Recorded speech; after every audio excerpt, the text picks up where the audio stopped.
this morning at Elephant Lake, and I've downloaded some locations from a GPS collared wolf in one of the packs, the Bug Creek pack. And the goal for today is we're going to head out to some spots that this GPS collared wolf stayed in a sort of confined area for more than 20 minutes. That often is indicative of a kill, and so we're going to hike out to those areas and actually see if we can find evidence of a kill there.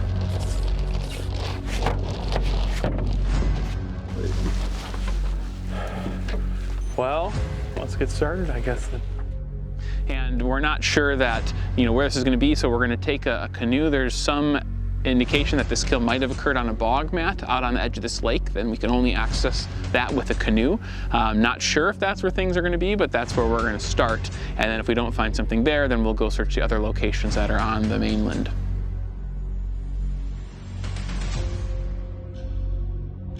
There's wolf tracks right there. You can see them in the mud here. Wherever, oh, there were some back there.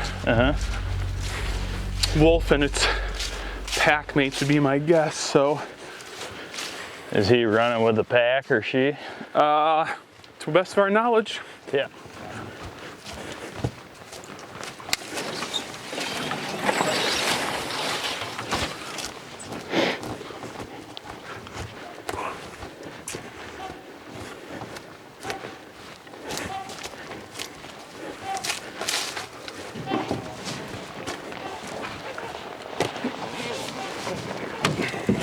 Obviously, the one challenge is, depends what that bog mat looks like. The imagery seems to indicate we can get right up next to it, at least where this wolf had spent time.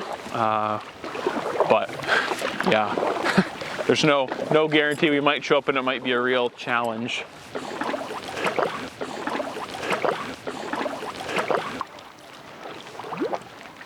Okay, yeah, so we want to go. I'm gonna go to the left a little bit into that mat complex.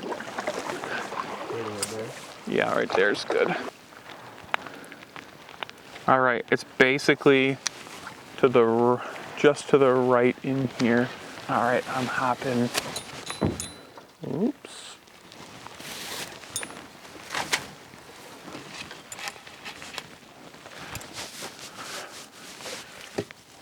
All right, I'm gonna take a quick look around. If there's something interesting, we'll all get out here.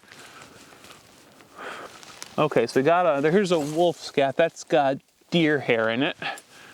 So that is a good indicator that we're probably looking for a deer, which should be obvious once we get to the right spot.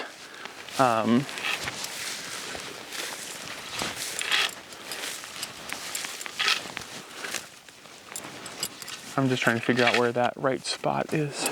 So there's like locations here, like there's a spot right there, there's a wolf bed right there in the mat.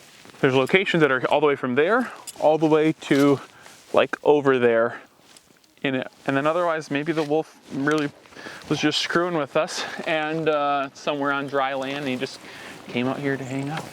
All right, I'm gonna hop back in. Okay, let's see how far we can get up into this.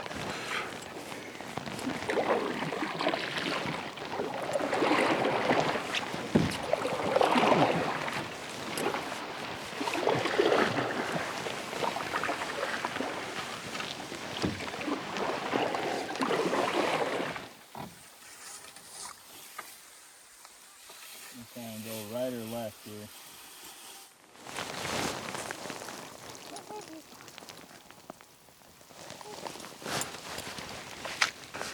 Okay, so there is an area here where there's a chunk of, the wolf probably cached some food. It's like a dug up boggy spot and there's a couple tufts of deer hair and what looks like deer fat, actually.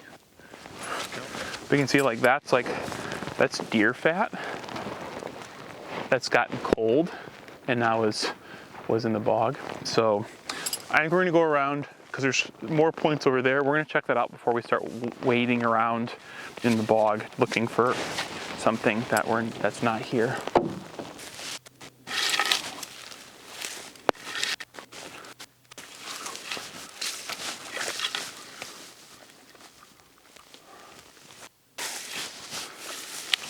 you're gonna get to see how this really gets done, I suppose. That's good.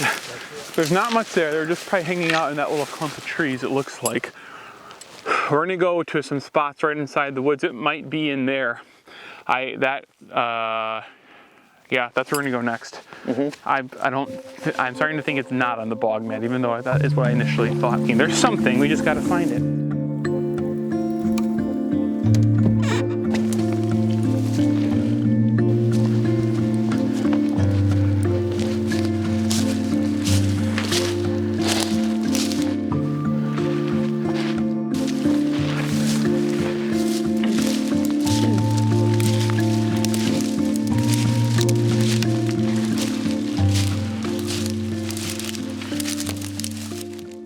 What we're at is kind of the first spots that this wolf spent in this area. This is a yearling wolf, a young wolf, and the problem is that yearling wolves are typically the lowest on sort of the feeding pecking order.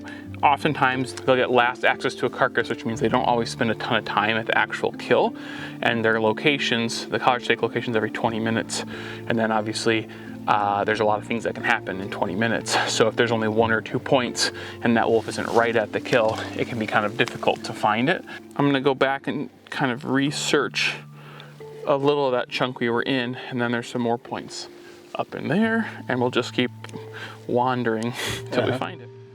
So the kill's up here. I really wasn't expecting that, but we can see a rib cage. Looks really fresh. Look at that, where those ribs are chewed.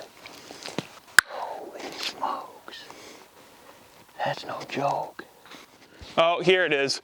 This is where it happened, right here. We're coming. So you can smell it. It's fresh enough, which is like, you smell that. Can you smell the odor? You can see here, we'll see there's blood over there. And the kill site goes down into there. So the deer was almost certainly like probably right there was opened up. You can see there's fresh blood. If you like, this is all blood right there, right? Scattered all along the vegetation. You can see this rock has blood on it. This has some blood up on the tree.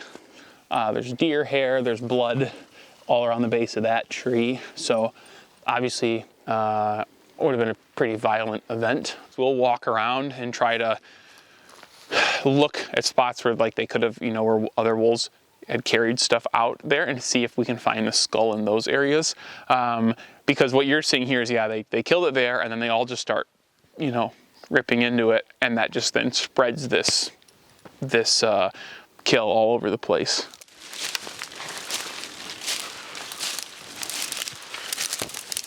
There's some more, there's like a spine down there, Tom. Where's that at? Right down there.